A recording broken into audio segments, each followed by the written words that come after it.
18 horas. Notícias de Manaus, Amazonas, Brasil e do mundo. Agora na Mix. Muito bem, 6 horas em ponto em Manaus. Estamos juntos mais uma vez com você em 100,7. Hoje, quarta-feira, em dia 30 de setembro de 2020. Eu, Carlos Júnior, Ari Guedes e Karime Leão, hein? Vamos juntos com mais uma edição do programa 18 horas e toda a equipe que produz também o 18 horas, a equipe de jornalismo da Mix. Estamos juntos com você até às 7 no melhor Mix do Brasil. Boa noite, Karime. Muito boa noite, Carlão. Muito boa noite para você que acompanha a programação aqui da 100,7, aqui da Mix Manaus. Estamos juntos até às 7 da noite no programa 18 horas. Sejam muito bem-vindos, você que nos assiste ao vivo aqui pelo aplicativo Humano. É isso aí. Boa noite, dia 30 de setembro, né, 30 Carlão? de setembro já. Estamos aí finalizando praticamente o mês de setembro. E chegando quase no fim do ano, né? Não, vambora. Bora que vamos. Karime, nós tivemos infelizmente mais uma baixa no mundo artístico aí entre os artistas. Dessa vez foi o argentino Joaquim Salvador Lavado, criador de Mafalda, o personagem Mafalda, entre outros tantos personagens que ele criou. Ele morreu hoje aos 88 anos, mais conhecido como Quino, que é um apelido de família. Ele foi um pensador e um historiador gráfico. Pois é, como você disse aí, né, Carlão? A obra mais famosa dele é a tira cômica Mafalda, publicada entre os anos de 1964 e 1973. Editada em tiras nos jornais, Mafalda questionava todos os problemas políticos de gênero. Imagina, era complicada, Mafalda. Um quadrinho, né, questionar... Gostava de sopa. Exato, questionar problemas de gênero em 1964, gente. Refletia sobre tudo, né? Filosofia, né? Ela questionava todos os problemas políticos, e também científicos que afligiam lá a sua mente infantil. Afinal de contas, a personagem é uma criança, né? E ao mesmo tempo refletiu o conflito que as pessoas da época enfrentavam, sobretudo com a progressiva mudança dos costumes, e já falava lá na época da introdução da tecnologia no cotidiano. Famosos Karime Leão usaram aí as redes sociais para lamentar a morte do cartunista argentino Quino. O Maurício de Souza, que, por exemplo, que é o pai, né, da nossa Mônica, também se manifestou. Ele disse o seguinte, abre aspas: o amigo Quino está agora desenhando pelo universo com aqueles traços lindos e com um humor certeiro, como sempre fez. Criou sua Mafalda hoje, de todos nós, no mesmo ano em que eu criei a Mônica. O ano foi 1963, fecha aspas. Isso aí, só para citar um deles, né? Uma das homenagens, porque as redes sociais receberam uma verdadeira enxurrada de homenagens, vindas, é claro, de todas as partes do mundo. Muito bem, 6 horas e 3 minutos em Manaus. Mais uma vez, boa noite para você que está aí ligado no melhor mix do Brasil. Vamos juntos com você em mais uma edição do 18 horas nesta quarta-feira, dia 30 de setembro. Você está ouvindo 18 horas. Bom, e continua, né? Sem solução o caso do desaparecimento do corpo do enfermeiro Gilberto Pinheiro da Silva, que morreu de complicações da Covid-19 no final da semana passada. Pois é, Carlão, agora tem uma novidade nessa história. O juiz plantonista Luiz Cláudio Cabral Chaves deferiu na noite de ontem pedido de tutela de urgência e determinou que o governo do estado do Amazonas apresente o corpo de Gilberto Pinheiro da Silva aos seus familiares, assim como proceda às diligências necessárias junto à equipe administrativa e médica do Hospital Delfina Aziz, para que junte aos autos cópia integral do prontuário médico do paciente, assim como um atestado de óbito indicando a causa de morte. Exatamente. A decisão liminar foi proferida na petição criminal queixa-crime, com o pedido de tutela impetrada por Marcela Silva Lourenço, mulher de Gilberto da Silva. Na petição, Marcela Silva informa que no dia 27 de setembro, por volta das 3 horas da madrugada, foi avisada pela equipe do hospital sobre o falecimento do marido, vítima da Covid-19. Na ocasião, passou a aguardar a liberação do corpo para realizar o reconhecimento, o velório e também o enterro. E ainda, segundo consta nos autos, por volta das 4 horas da tarde do mesmo dia, Marcela Silva alegou que o serviço social e a direção do centro médico do hospital comunicaram verbalmente que teria ocorrido uma falha no momento da liberação do corpo para outros familiares desconhecidos, estando o corpo do falecido em local incerto. Mas quem vai nos contar mais detalhes dessa história, né, estranha, escabrosa, é a repórter Odineia Araújo. Vamos conferir. O que deveria ser um momento de luto para a família do enfermeiro Gilberto Pinheiro da Silva, que morreu na madrugada de domingo, vítima da Covid-19 no Hospital Delfim Aziz, virou um pesadelo, um caso de polícia e de justiça. O corpo desapareceu do hospital e, segundo a família, a Secretaria de Saúde do Estado não deu nenhuma satisfação sobre o paradeiro do cadáver. Há 4 dias, a família tenta localizar o corpo que teria sido entregue a outra família ainda não encontrada. O caso foi levado ao Tribunal de Justiça do Amazonas, que entendeu que, por se tratar de uma questão humanitária, a solução tinha que ser imediata. E ontem, o juiz plantonista Luiz Cláudio Chaves determinou que o Estado apresente à esposa Marcela Silva o corpo do enfermeiro. O direito de celebrar e honrar os mortos é um fator distintivo da própria civilização, algo que foi construído ao longo dos últimos 100 mil anos de evolução da humanidade. Então, por essa razão, e me pareceu razoável determinar ao governo que apresente o cadáver para essa família, para que a família possa conferir o enterro digno. E arbitrei ainda uma multa diária no valor de R$10 mil para cada dia que essa entrega demore a ser feita. Então, devendo o governo ultimar todas as providências para cumprir essa decisão e estancar esse sofrimento adicional à família. A Justiça deu 48 horas para que o governo entregue o corpo do enfermeiro aos seus familiares. Caso contrário, vai pagar multa de R$10 mil por dia até que a decisão da Justiça seja cumprida. Na queixa-crime apresentada à Justiça, o advogado da família de Gilberto, Eduardo Ribeiro, pede que, caso o corpo do enfermeiro já tenha sido enterrado, que seja exumado para que a família possa sepultá-lo dignamente. Após 4 dias, graças a Deus, conseguimos as ordens judiciais. Eu digo as ordens judiciais porque uma ação no plantão judicial de domingo tramita no juizado da Fazenda Pública. E graças a Deus o doutor Marco Antônio deferiu a tutela antecipada. Bem como ontem no plantão criminal também, o doutor Cláudio Chaves também deferiu a ordem judicial para que no prazo de 48 horas o Estado do Amazonas e a Suzana dê conta do corpo de Gilberto.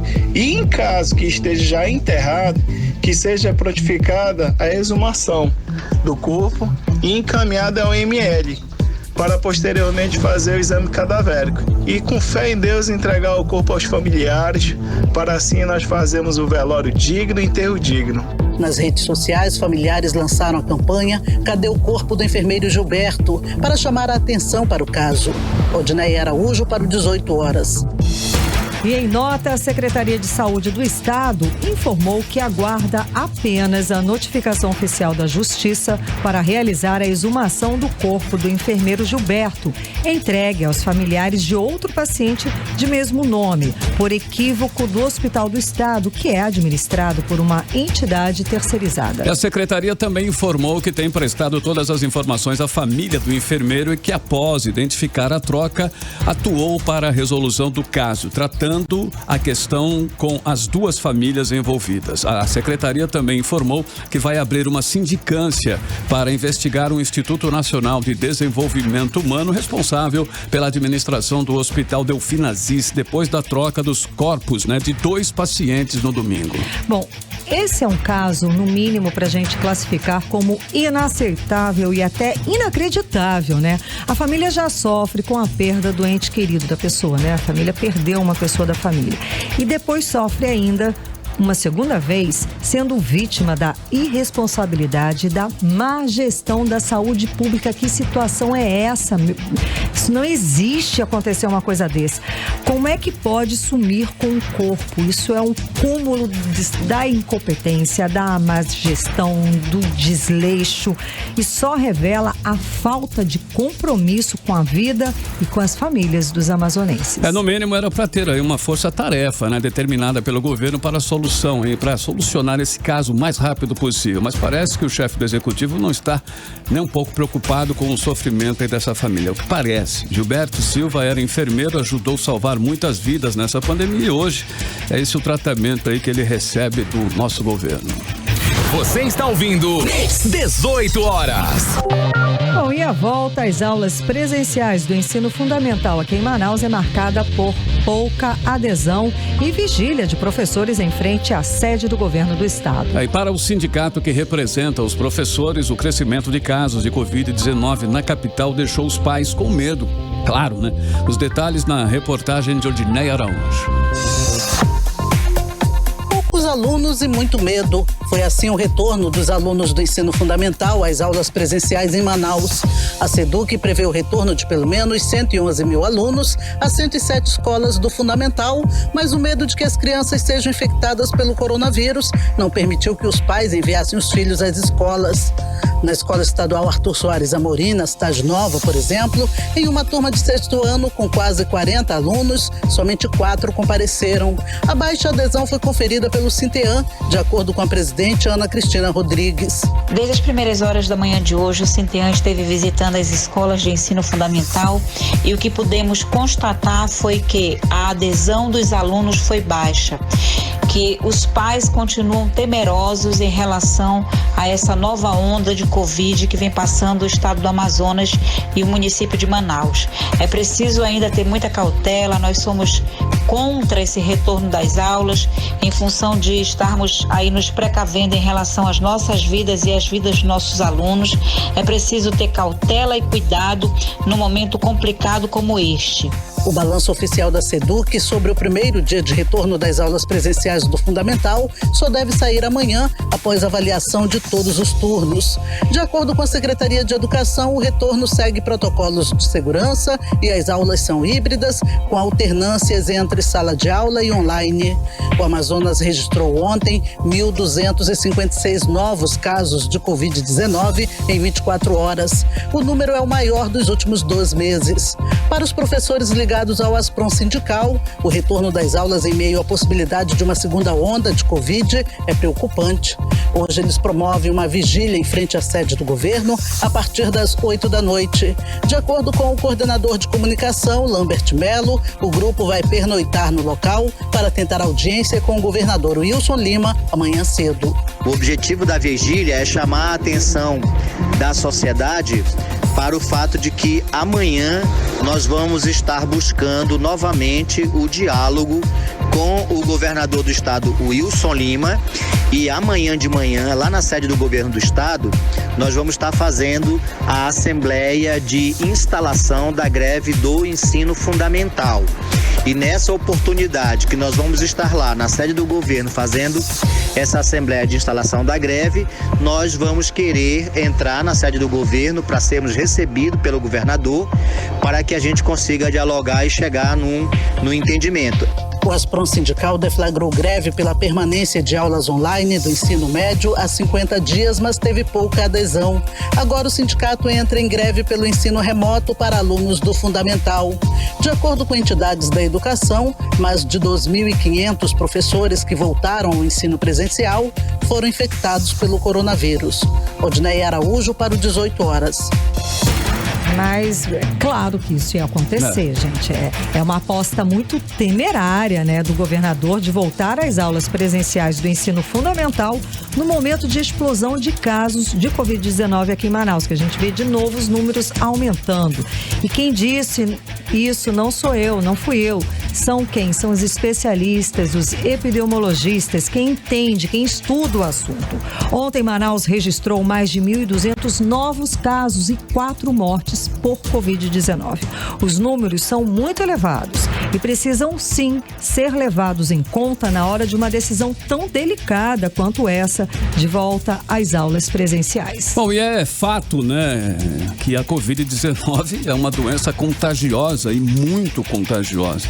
E quanto mais aglomeração tivermos, menos distanciamento social for de fato cumprido, com certeza, é claro, é óbvio que se cria aí um ambiente ideal para a proliferação do vírus. O governo pode até não admitir, mas já vivemos assim. Estamos no momento aí, no meio dessa segunda onda de pandemia aqui em Manaus. Você está ouvindo 18 horas. E a Associação de Entretenimento do Estado do Amazonas entregou para o governo do estado uma nova proposta para a reabertura gradual das casas noturnas e de eventos na cidade. E os protocolos deverão, sugeridos deverão ser avaliados ainda hoje pelas autoridades do governo. A repórter Nathalie Moraes conversou com alguns empresários do setor e tem os detalhes sobre esse plano de reabertura. A Associação de Entretenimento do Estado do Amazonas, a ASEAN, entregou ao governo do estado uma nova proposta para a reabertura gradual das casas noturnas e de eventos aqui de Manaus. O plano, elaborado pelo presidente da ASEAN, com a colaboração dos mais de 40 membros, está dividido em 4 ciclos e também sugere um manual de boas práticas. Segundo o assessor jurídico da associação, os protocolos sugeridos deverão ser avaliados ainda hoje e, caso a proposta seja aprovada, deverá ser dividida em 4 ciclos. A proposta de retomada das atividades do setor de entretenimento, que nós sugerimos ao governo do estado que as casas noturnas e eventos, eles voltem a funcionar a partir do dia 1º de outubro, com 30% da capacidade de público, repito, 30% da capacidade de público, com mesas que elas devem guardar pelo menos 2 metros de distância, e a casa deve se responsabilizar por registrar a presença do público, por ter o controle do número de pessoas que estão em sua casa, cadastrando inclusive o nome, o CPF e o telefone daquela pessoa para monitoramento no caso de detecção da Covid-19 entre os participantes. E aí, já numa segunda fase, a ASEAN, ela solicita que haja um aumento na capacidade do público, caso tudo ocorra bem, para 40%. Aí a partir do dia 15 de outubro, seguindo inclusive as mesmas regras do primeiro ciclo. Na terceira fase, os associados eles solicitam que a capacidade do público ela seja elevada para 60%, isso a partir do dia 1º de novembro, e que essas mesas sejam colocadas com distância mínima de 1,5 m, justamente para não aglomerar.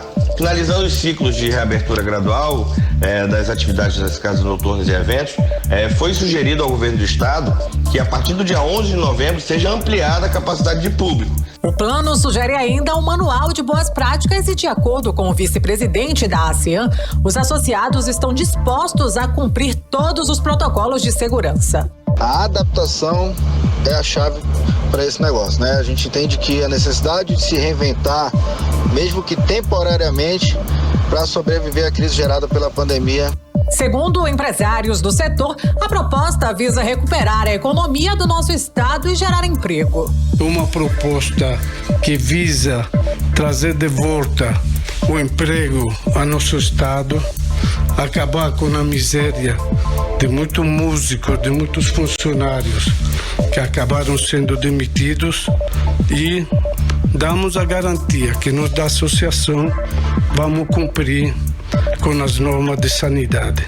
Shows cancelados, eventos desmarcados, a indústria cultural é uma das mais atingidas pela pandemia do novo coronavírus por lidar com aglomerações. O futuro do setor está cercado de incertezas com o novo normal. Nathalie Moraes para o 18 horas. Você está ouvindo 18 horas. Economia. Tudo bem, vamos falar um pouco de economia e em destaque aí para o IGPM, que é o Índice Geral de Preços de Mercado e conhecido também como a inflação do aluguel. Ele disparou neste mês de setembro e registrou uma alta de 4,34%, segundo a Fundação Getúlio Vargas. Pois é, e os dados revelam que aqui em Manaus, mesmo com a pandemia e renegociações dos valores de contrato de aluguel, o setor recebeu uma alta na procura de imóveis durante o período de isolamento social. Vamos conferir os detalhes agora direitinho na reportagem de Júlia Gomes. O O Índice Geral de Preços de Mercado, IGPM, conhecido como a inflação do aluguel de imóveis, teve alta de 4,34% em setembro, de acordo com a Fundação Getúlio Vargas, índice bem acima do registrado em agosto, que foi de 2,74%. No acumulado do ano, essa alta já é de 14,40%, bem acima do índice de inflação oficial do país. Rodrigo Viegas, especialista no mercado imobiliário e atuante no setor aqui de Manaus, explicou sobre essa alta do IGPM e disse que a tendência é que o índice continue a subir nos próximos meses. O IGPM, ele é a junção de outros índices e o que mais determina a variação do IGPM é um índice que está diretamente ligado com a variação do dólar. Logo, o dólar, vocês percebem que teve um aumento absurdo desde o início da pandemia. Então, naturalmente, o IGPM também tende a aumentar. E a tendência é que nos próximos anos, esse aumento, ele continue. Segundo o especialista, o mercado imobiliário de Manaus vive um momento diferente dos outros locais do país, justamente devido à situação que cada localidade vive por conta da pandemia de coronavírus. Rodrigo Viegas falou que os contratos de aluguéis de Manaus sofreram reajustes e renegociações por conta da pandemia, mas paralelo a isso, o setor percebeu uma crescente demanda na procura de imóveis para locação. A gente percebeu uma demanda crescente na cidade por conta de muitas empresas que acabaram contratando. Um exemplo disso é o próprio Cydia e outras empresas que estão trazendo divisões para a cidade de Manaus. Então isso deu uma boa aquecida no mercado de locação. O especialista fala ainda que a tendência é que a demanda continue subindo, assim como os preços dos aluguéis, levando em consideração o índice que o reajusta. E deu dicas. Entender o teu momento, se nesse momento você está disposto a comprar, se o seu crédito consegue ser aprovado para isso, porque o momento é incrível. Se você é investidor, de fato o aluguel vai conseguir pagar as parcelas se você até investir em imóvel parcelado. E se você vai morar de aluguel, o nosso conselho é que até tentem negociar que o índice de reajuste seja outro, para que você não fique sujeito a essa supervalorização, vamos dizer assim, do aluguel. Júlia Gomes para o 18 horas. 18 horas. Muito bem, 6 horas e 22 minutos. Você está no melhor Mix do Brasil, conferindo aí as notícias no 18 horas até as 7 da noite. Estamos juntos com você. E agora nós vamos abrir a playlist do 18 horas de hoje, a primeira da playlist, hein? A nova música da cantora Miley Cyrus, Midnight Sky, é realmente um sucesso. Na parada de singles do Reino Unido, a faixa deve chegar na 5ª posição ainda essa semana, hein? Carlão, e se isso acontecer, essa vai ser a 6ª música de Miley Cyrus a entrar no top 5 do Reino Unido. Então vamos abrir a playlist de hoje aqui do 18 horas com ela. Vamos de Midnight Sky. Você está ouvindo 18 horas. 6 horas 26 minutos em Manaus, você, hein? No melhor Mix do Brasil e a primeira da playlist, ela, hein? Miley Cyrus e a música Midnight Sky em 100.7. Mix. Agora nós vamos conferir a previsão do tempo para esta noite, hein? Esta noite de quarta-feira, com Karime Leão. Previsão do tempo. Segundo informações do Clima Tempo, a previsão é de quê? Pancadas de chuva, sim, durante a noite e a madrugada. A mínima prevista é de 23 graus e a máxima não deve passar dos 34 graus. As chances de chuva são de 90% e a umidade relativa do ar pode chegar a 80%. Ok, agora são 6 horas e 27 minutos. Boa noite. Mix. Bom, nós, comentamos aqui no 18 horas, inclusive, foi uma nem duas, foram várias vezes, né? Verdade. A gente tá com esse assunto aí, a gente já sabia até, mas tudo bem. A CPI da Saúde cumpriu 120 dias e acabou. Morreu, escafedeu-se sem pedir aí o indiciamento dos peixes grandes. Ficaram safos, né? Daqueles que realmente roubaram os recursos da saúde e são responsáveis diretos por uma grande parte aí das mais de 4.000 mortes por coronavírus aqui no nosso estado, infelizmente. Pois é, Carlão, exatamente. Mas a comissão deixou como resultado das investigações 50 indiciamentos, 6 recomendações ao governo do estado e 4 projetos de lei. Vamos conhecer mais detalhes sobre o relatório da CPI da Saúde, que citou até mesmo o governador Wilson Lima, agora na reportagem de Cíntia Blink. Com Com 205 páginas, o relatório da CPI da Saúde faz 50 indiciamentos de nomes de suspeitos de terem desviado dinheiro público ou participado de esquemas na pasta da saúde do estado do Amazonas. Entre os nomes está o dos ex-secretários de saúde Rodrigo Tobias e Simone Papais. Também é citada a consultora extraoficial do governador Wilson Lima, Carla Polack, e outros nomes.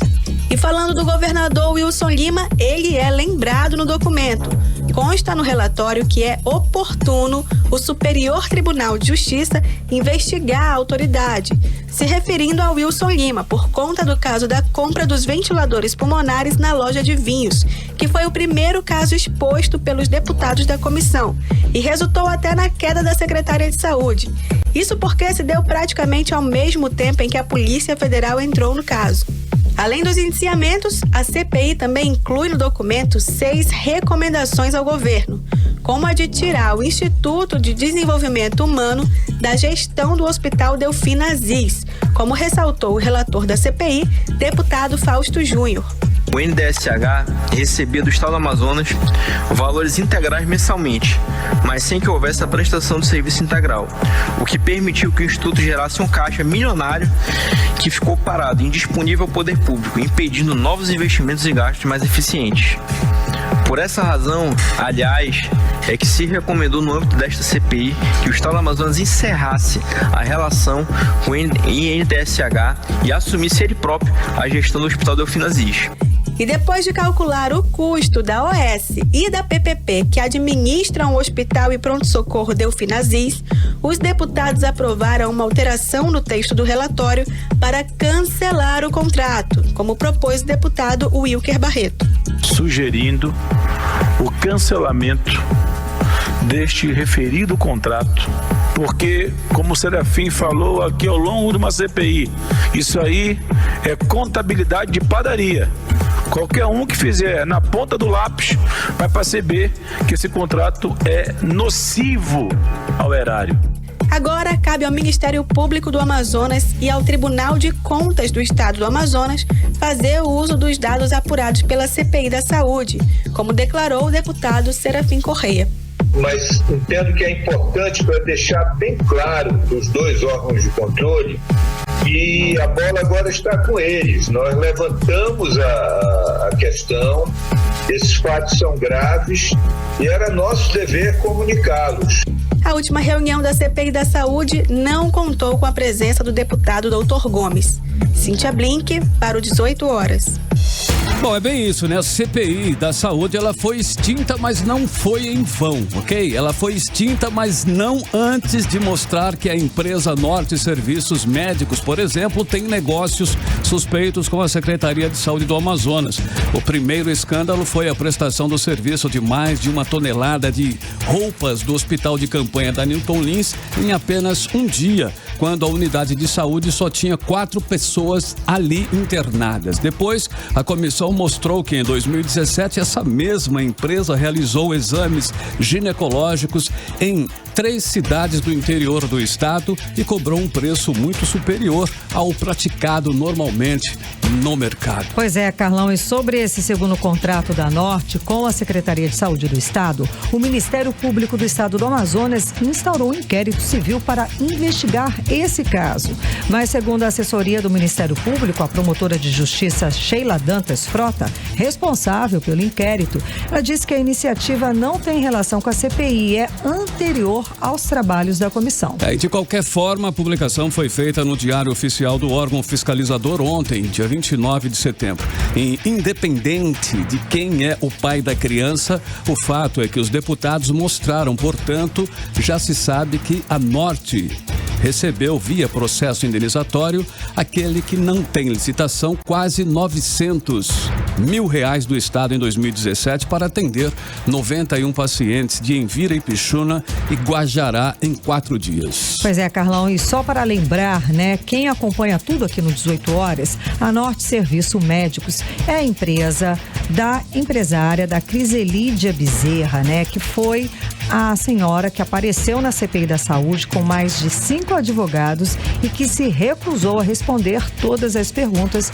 que os deputados fizeram durante a CPI da Saúde. Bom, a empresa também, está na mira aí do Ministério Público por conta desse serviço prestado lá em 2017. E o médico que foi terceirizado pela empresa para realizar de fato o trabalho disse que nem recebeu todo o pagamento quando prestou depoimento para os deputados da comissão. O ex-presidente da extinta CPI, delegado Péricles, diz que esse foi um dos principais casos investigados pela comissão. E o que ficou mais claro, mais evidente, tamanho escândalo, foram o pagamento dos exames ginecológicos que aconteceram em 2017, em que exames que custavam à época R$ 1.300, o Estado pagou mais de R$ 8.000. É algo absurdo que aconteceu ao longo de anos e 2017 deixou mais escancarado, mais claro, como o dinheiro público era desviado. Você está ouvindo 18 horas. Um dos documentos exigidos dos candidatos a prefeito ou vereador é a certidão negativa para fins eleitorais. Por isso, o Tribunal de Justiça do Amazonas instalou um mutirão para atender os que desejam se candidatar nas eleições deste ano. Quem traz mais informações sobre esse assunto é a repórter Cíntia Blink. 8 servidores do Tribunal de Justiça do Amazonas formam um grupo de trabalho provisório para entregar certidões negativas para aqueles que querem registrar suas candidaturas nas eleições deste ano. E até o dia 30 de outubro, esse grupo de trabalho está pronto para atender. Isso porque eles não param nem nos fins de semana e nem nos feriados. Essa iniciativa, no formato presencial, foi necessária porque o site do tribunal apresenta alguns limites, como explica o chefe do setor de certidão, reprografia e autenticação de documentos de segundo grau, Gilmar Lima.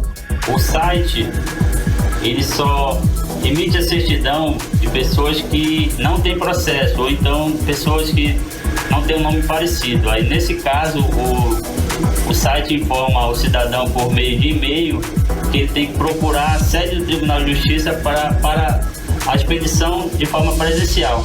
A busca pelo serviço é grande. Segundo o coordenador, em média são feitos 60 atendimentos por dia.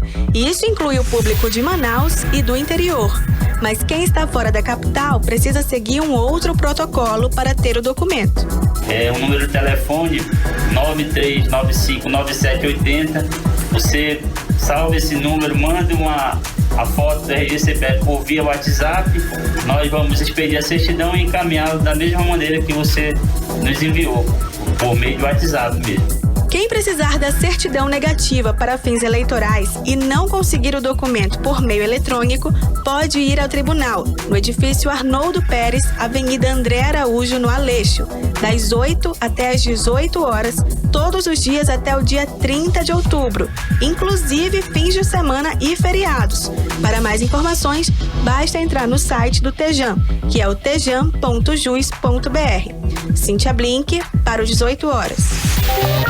E o juiz da terceira zona eleitoral de Itacoatiara e Urucurituba, Saulo Góes Pinto, proibiu durante a propaganda eleitoral deste ano que seja realizado qualquer tipo de campanha, passeata, comícios e bandeiradas nestes dois municípios. A informação consta em portaria publicada no Diário Eletrônico do Tribunal Regional Eleitoral desta terça-feira. E na publicação, o magistrado autoriza a realização de carreatas desde que, respeitado, é lógico, o limite máximo de 10 carros e 10 motos e determinou que o partido político comunique com antecedência de 48 horas ao comando da Polícia Militar para fins de controle e impedimento de conflitos entre partidos. De acordo com o juiz, é permitida a realização de visitas domiciliares desde que sejam utilizados os equipamentos de prevenção, que é máscara e álcool em gel, respeitando o limite máximo de 5 pessoas na equipe, incluindo aí o candidato. Saulo Góes autorizou também a utilização de carro de som, desde que respeitando aí também o limite máximo de decibéis e a permanência máxima de 30 minutos por bairro, e também condicionou que o partido informe com 48 horas de antecedência ao comando da Polícia Militar para fins de controle e impedimento também de conflitos aí entre partidos. juiz. É, Carlão, delicado mesmo, né? Bom, e ainda de acordo com o juiz, não é permitida a propaganda simultânea no mesmo bairro, como você falou, né? Por meio de carros de som, por mais de um partido político. Os demais casos de propaganda eleitoral devem seguir os limites estabelecidos na legislação eleitoral pertinente. Você está ouvindo 18 horas. O candidato republicano Donald Trump e o democrata Joe Biden fizeram ontem o primeiro debate para as eleições presidenciais lá dos Estados Unidos da América. Durante o encontro, o ex-vice-presidente Biden citou o Brasil e o aumento das queimadas na Amazônia. Pois é, Carlão, Biden disse que caso ele fosse eleito, fará uma coalizão internacional para transferir 20 bilhões de dólares ao governo do presidente Jair Bolsonaro para a preservação do bioma. Ele disse o seguinte, abre aspas, as florestas tropicais do Brasil estão sendo destruídas. Mais carbono é absorvido naquela floresta do que é emitido pelos Estados Unidos. Vou garantir que vários países se juntem e digam ao Brasil, aqui estão 20 bilhões de dólares, para de destruir a floresta. Pare de destruir a floresta. Mas será que é fácil assim, gente? Beleza. Bom, o democrata declarou ainda que pode impor sanções ao Brasil caso o problema não seja sanado. Ele diz ainda, abre aspas, e se vocês do Brasil, não pararem de destruir a floresta, sofrerão significativas consequências econômicas, fecha aspas, alertou Biden. Bom, e o atual presidente dos Estados Unidos não citou os incêndios na Amazônia. Ele afirmou que os Estados Unidos progrediram na redução da emissão de carbono. Segundo ele, o país atingiu os níveis mínimos históricos. Você está ouvindo 18 horas.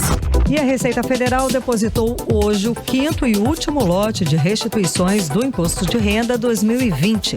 O pagamento será feito na conta bancária indicada pelo contribuinte ao fazer a declaração. Ao todo, 3.199.000 pessoas vão receber 4,3 bilhões de reais. Mas se você está interessado em saber se teve a declaração liberada, o contribuinte, Você, contribuinte, deverá acessar o site da Receita. Também é possível checar pelo aplicativo Pessoa Física, disponível para os sistemas Android e também iOS. 18 horas. 6 horas 40 minutos em Manaus. Karime, estamos aí com a segunda da playlist de hoje, hein? Vamos The Weeknd, que recentemente foi anunciado aí como uma das 100 pessoas mais influentes do mundo. Olha aí, pela revista Time. E para comemorar o feito, The Weeknd se uniu ao grande músico Kenny G em uma performance dedicada a essa edição da revista Time 100 desse ano, E para comemorar, qual a música? É a mesma música que a gente lança agora como a segunda do playlist de hoje aqui do 18 horas. Vamos de In Your Eyes. Você está ouvindo 18 horas. Bacana, 6h45, você curtiu aí a segunda da playlist de hoje no 18 horas, The Weeknd In Your Eyes. Mix. Bom, vamos conferir agora a previsão do tempo para amanhã, quinta-feira, Previsão do tempo com Karime Leão. Previsão do tempo. Segundo informações do Climatempo, a previsão de amanhã é de sol e aumento de nuvem de manhã e pancadas de chuva à tarde e à noite. A mínima prevista é de 24 graus e a máxima pode chegar até 33 graus. As chances de chuva são de 67% e a umidade relativa do ar pode chegar a 75%. Tudo bem, agora são 6 horas e 46 minutos. Boa noite. Mix. Olha, o movimento Outubro Rosa começa nesta quinta-feira com o objetivo de chamar a atenção das mulheres, Atenção aí, mulheres, sobre a prevenção e o tratamento do câncer de mama. Esse tipo de câncer é considerado o mais comum no Brasil e o terceiro mais incidente aqui no nosso estado do Amazonas. Pois é, Carlão, e os dados mais recentes do Instituto Nacional do Câncer apontam que no Amazonas foram 420 novos casos no ano passado, sendo que 370 só aqui em Manaus. O câncer de mama é uma doença que pode ser diagnosticada precocemente pelo próprio paciente por meio do autoexame. E a repórter Nathalie Moraes fala pra gente sobre como vai ser essa campanha este ano, Ou seja, quais vão ser as adaptações nesses tempos de pandemia. As ações e atividades da campanha Outubro Rosa voltada para a prevenção e detecção precoce do câncer de mama vão ser adaptadas às plataformas digitais para evitar a disseminação da Covid-19. Essas recomendações seguem as diretrizes do Ministério da Saúde e do Instituto Nacional de Câncer, o INCA, e deverão ser adotadas pelas secretarias de saúde e coordenadorias de atenção básica. O câncer de mama é a doença crônica que mais mata mulheres no mundo, sendo a terceira maior neoplasia causadora de câncer aqui no Amazonas. Por conta da pandemia de Covid-19, ações como palestras presenciais, caminhadas e corridas em espaços públicos que ocasionem aglomerações não são permitidas. Mas a Fundação de Controle e Oncologia vai disponibilizar os conteúdos e estimular as práticas nas plataformas digitais, como explica a coordenadora estadual de atenção oncológica da FCCOM, Marília Muniz. Nós temos recebido diretrizes do Ministério da Saúde e do Instituto Nacional do Câncer justamente nesse sentido. Ao mesmo tempo que facilitar o acesso dessas mulheres que irão precisar de um exame clínico de mamas, que irão precisar de mamografias, mas protegê-las da disseminação do Covid-19. Então, é importante que todos os secretários municipais de saúde, coordenadores da atenção básica, estejam atentos ao tipo de ação que vai realizar.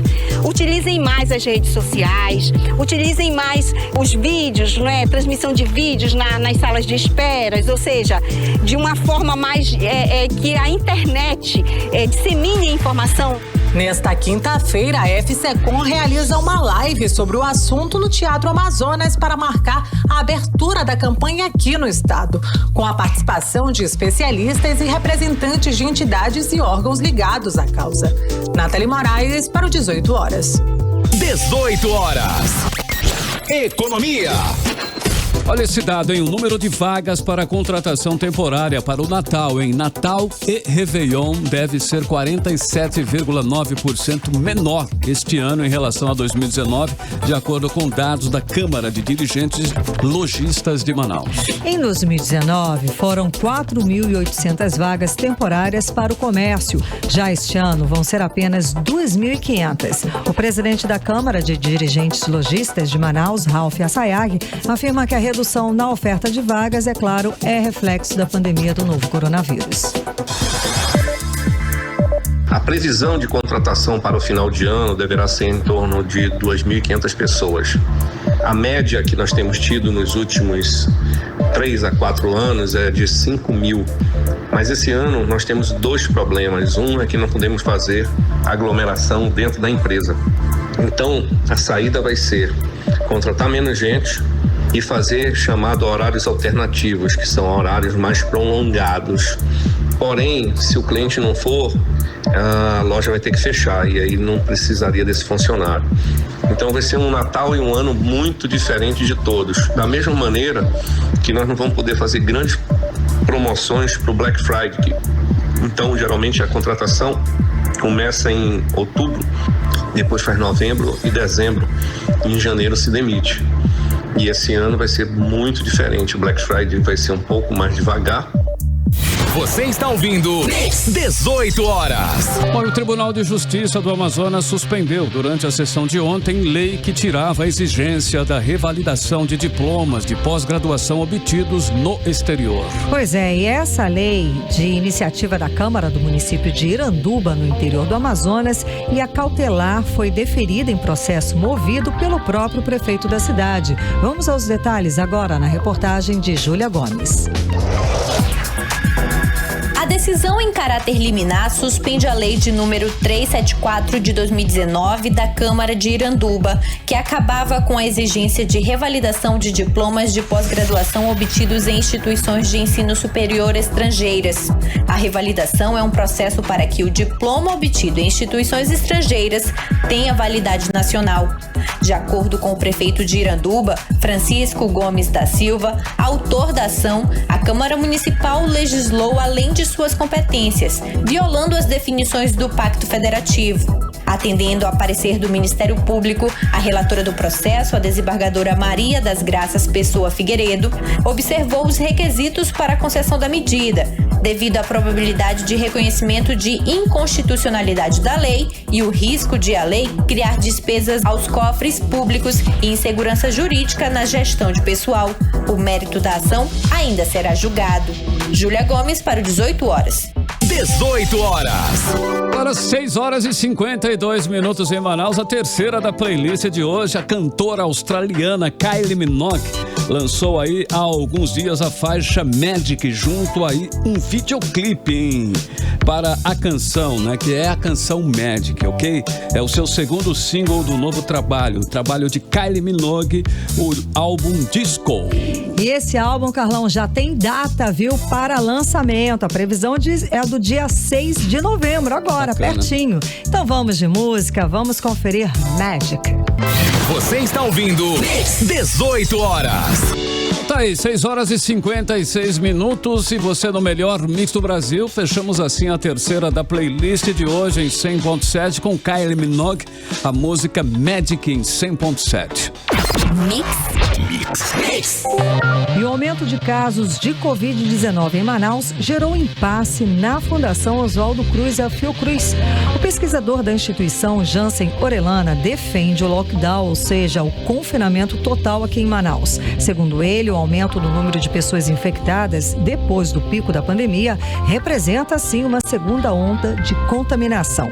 Em nota técnica, a Fiocruz descarta o novo pico e recomenda apenas o distanciamento social. Orellana diz que foi desautorizado pela entidade a falar em nome da fundação. Bom, e a Fiocruz informa que a nota elaborada pelo Observatório Covid-19 Fiocruz e pela Fiocruz Amazônia envolveu pesquisadores de diferentes laboratórios e reforça a contribuição da instituição na produção de informações técnicas embasadas por dados e evidências científicas que possam auxiliar no enfrentamento e na resposta à pandemia. Segundo dados nacionais da Vigilância de Síndrome Respiratória Aguda Grave, a partir da semana de 16 a 22 de agosto, os pesquisadores observaram um sinal de retomada de crescimento na tendência de longo prazo nos casos tanto no estado quanto aqui em Manaus, na cidade. A nota técnica pontua um crescimento ainda lento de casos,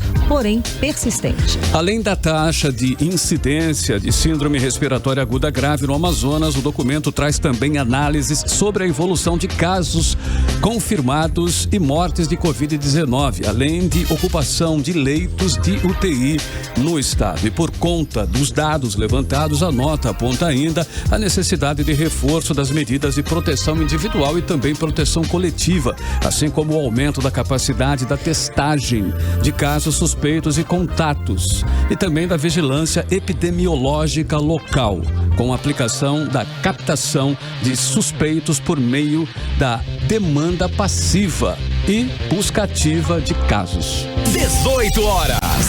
Agora nós vamos conferir, hein? Nós vamos conferir e atualizar os números da Covid-19 aqui no Amazonas e no Brasil com Karime Leão. E até este momento, 6 horas e 59 minutos, o governo do estado do Amazonas não divulgou os números oficiais da Covid-19 aqui no estado. No Brasil, o Brasil conta hoje com 143.243 mortes por coronavírus confirmadas até a 1h desta quarta-feira, segundo o levantamento do consórcio de veículos de imprensa a partir de dados das secretarias estaduais de saúde. O país soma hoje 4.787.639 casos confirmados. Ou seja, o país totaliza hoje 4.787.637 casos confirmados da Covid-19. E segundo dados do Ministério da Saúde, o país tem hoje 4.135.088 pessoas recuperadas da Covid-19. São números desta quarta-feira. Agora são 7 horas em ponto. Seguimos direto para o editorial 18 horas. Editorial 18 horas. Bom, como previsto, a bancada governista na Assembleia Legislativa do Estado barrou a prorrogação dos trabalhos da CPI da Saúde. Os achados da CPI deixaram claro os problemas graves na saúde do Estado, com destaque para os vexames que ocorreram no início da pandemia. Vexame do péssimo planejamento, da falta de ação do governo, da falta de tomada de decisão do governador. O vexame das milhares de mortes no estado, que virou notícia internacional, com filas nos cemitérios e enterros em valas comuns. E, claro, a vergonha dos escândalos de corrupção que envolveram, de acordo com a Procuradoria da República, o próprio governador Wilson Lima. A CPI deixa um legado e uma cobrança implícita aos órgãos de controle do estado, que terão, em algum tempo, que dar uma resposta. São fatos que não podem e não devem cair no esquecimento. Ou se abrirão brechas para que a população, já muito desconfiada, passe a acreditar que não há justiça. 18 horas. 7:01, Karime Leão. Temos uma saideira aí antes de fecharmos. Temos uma saideira, hoje. Gente. A suspensão de cobrança do Zona Azul em Manaus vai ser prorrogada, de acordo com a prefeitura. Estava previsto para encerrar nessa isenção hoje, quarta-feira, tá? Mas a decisão deve ser publicada no Diário Oficial do município desta quarta-feira por uma prorrogação desta isenção. A medida de suspensão da cobrança foi decretada no mês de março por conta da pandemia de Covid-19. A gratuidade no Zona Azul vale tanto no centro da capital quanto no bairro Vieira Alves, onde o sistema já estava em funcionamento, é claro, como eu disse, desde o começo do ano. 7:02, Karime, boa noite, não é isso? Isso aí, gente. Boa noite, obrigada pela companhia. Até amanhã. Boa noite para você, Ari Guedes. Boa noite para você, equipe que produz o 18 horas, equipe de jornalismo da Mix. Uma boa noite especial para você, querido ouvinte. Amanhã estamos de volta, hein? Com mais uma edição do 18 horas a partir das 6 da tarde aqui no melhor Mix do Brasil. Você ouviu 18 horas. As notícias do Brasil e do mundo. De volta amanhã. Mix.